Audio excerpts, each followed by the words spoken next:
one of the big releases for this year for a lot of people is undoubtedly going to be Titanfall 2. Now, if you are looking forward to the game, like myself, it finally has a single player, which means I'll actually play it.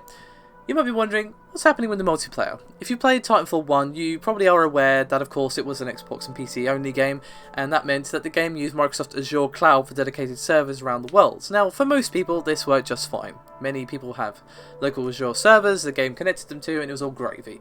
However, the lack of Azure support in their area meant that the game skipped a couple of key places. So you had people who had spotty coverage with low latency or just no coverage at all, which is obviously not great.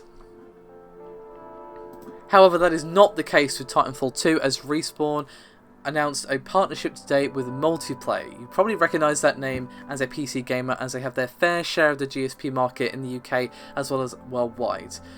So basically, it will allow the game, in real terms, to access numerous servers around the world with minimal latency based on what they call cloud bursting tech. And Multiplay's platform is, quote, integrated with a global network of dedicated server providers, as well as major cloud providers such as Google Compute Platform, Microsoft Azure, and Amazon Web Services. Also got a bit of a statement here from John Shearing, the lead programmer at Respawn, and he had this to say, quote, the Titanfall 2 words launch is going to be bigger and better than the last game, and what's really important to me is that the game just works. We wanted to make sure we had an insane amount of scalability and reliability.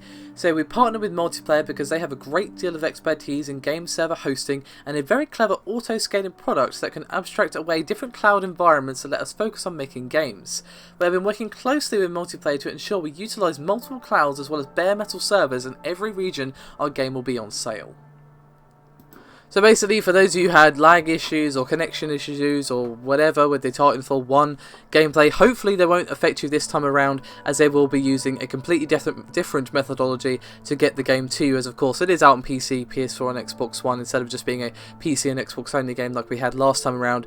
As I said, I'm looking forward to this one. It looks really cool. The original Titanfall did look interesting, but at the time I wasn't really interested in multiplayer only games. I think Overwatch has finally broken my cherry in that regard, but this was way before then, so I just did not play it at all.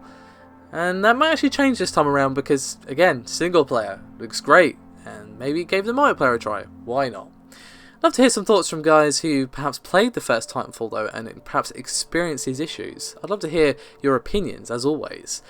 But again, thank you for watching. Do remember to like and subscribe if you haven't done so already. It's very appreciated and does help out a great deal, and I'll see you next time.